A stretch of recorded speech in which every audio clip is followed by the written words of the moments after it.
Salamu wapendwa, karibu jikoni tuandae Kabul pilau. Yaani hii pilau ni nzuri kwa kweli na ni tamu. Hapo nilikuwa nina mbuzi kilo 2. Utaanza kumarinate, utaweka chumvi kawaida, utaweka paprika. Yes, kama hivyo ninavyoonyesha, utaweka black pepper au pilipili manga. Baada ya hapo utaongeza pia na turmeric. Kisha ukimaliza utachanganya mchanganyiko wako vizuri, nyama zote zienee vile viungo ambavyo umeweka. Hakikisha unachanganya vizuri, kisha utaweka pembeni kwa masaa mawili overnight vile upendavyo wewe. Pembeni nilikuwa na mchele wa basmati, niliweka chumvi kidogo, kisha nikaweka maji kwa lengo la kuuloweka. Baada ya hapo, nyama zikisha kuwa zimekolea viungo vizuri, utainjika pan jikoni, kisha weka mafuta, hakikisha yamepata moto vizuri kama unavyoona hapo katika video. Unakuwa kama unakaanga ile nyama ili ipate rangi nzuri kama unavyoona nyama yangu hapo ilivyokuwa. Baada ya hapo utaepua ile nyama na kuiweka pembeni. Kisha utakuwa una carrot pamoja na zabibu kavu. Carrot mimi nilizikata hivyo. Kwa hiyo utazikaanga kwa moto mdogo sana. Lengo ni zilainike kama unavyoona hapo. Zikishalainika nazo utazitoa jikoni, kisha utaweka zabibu kama hivyo. Hizi zabibu ni zabibu za brown na ni kavu. Na kwa kawaida zabibu huwa hazichelewi sana kuiva kama hivyo, yani kukaangika. Zikishakuwa hivyo utazitoa nazo utaweka pembeni.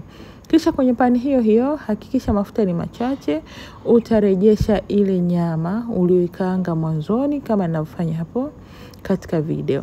Mpendwa, hii recipe ni nzuri sana kwa kweli, ni pilau ya tofauti na ina ladha nzuri. Utarejesha nyama zako zote kama ninavyofanya hapo hivyo, kisha utaweka hivi viungo. Nilikuwa na pilau masala, nina mdalasini, nina chumvi, nina pilipili manga, nina binzari nyembamba, na viungo vyote nilivyovitumia hivi nitakuwekea hapo chini kwenye caption ili iwe rahisi, au kwenye description box. Baada ya hapo utaongeza vitunguu maji, weka vingi kadri uwezavyo. Kaanga vizuri ule mchanganyiko wako hadi ulainike au ukole kama hivyo. Kisha utaongeza kitunguu thomu kiasi. Baada ya hapo utaongeza maji. Mimi niliweka maji ya moto, na maji ni kulingana na wingi wa mchele wako. Baada ya hapo funikia, acha nyama yako ichemke iive, na kama una pressure cooker unaweza ukaiweka kwenye pressure cooker ili iive kwa haraka. Ila mimi iliiva tu wastani. Baada ya hapo niliitoa katika yale maji, kisha nikachuja ile supu yangu, nikaongeza mdalasini na star anise, nikayaacha yakachemka. Na kwenye nyama niliweka kwenye baking tray, nikaweka nyama, nikafunika na parchment paper na foil, kisha nikaweka chini, kaendelea kuiva taratibu kwa muda wa kama masaa mawili au lisali moja ili zilainike. Maji yalipochemka niliweka ule mchele, nikapunguza moto kabisa, nikaacha ukakauka kama hivyo, na nyama zangu zilikuwa ziko tayari kama unavyoziona hapo. Ila sasa unaweza ukazitumia kama hivyo, ukazipambia kama hivyo, ukaweka nyanya, ukaweka na zile carrot pamoja na zabibu.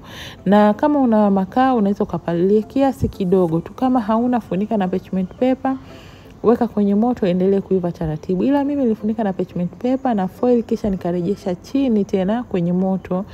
Nikawasha tu moto wa juu, kakaa kwa lisali moja au kama dakika 45 hivi, nikapata kitu kama hicho. Kwa kweli ni chakula kitamu na ni kizuri. Baada ya hapo inakuwa iko tayari kwa ajili ya kuwa served. Kama unapenda hii recipe mpendwa, usisite kujaribu. Usisahau kulike, kushare, kucomment kama una swali lolote, na pia kusubscribe. Hadi wakati mwingine, ninawapenda sana. Shukran.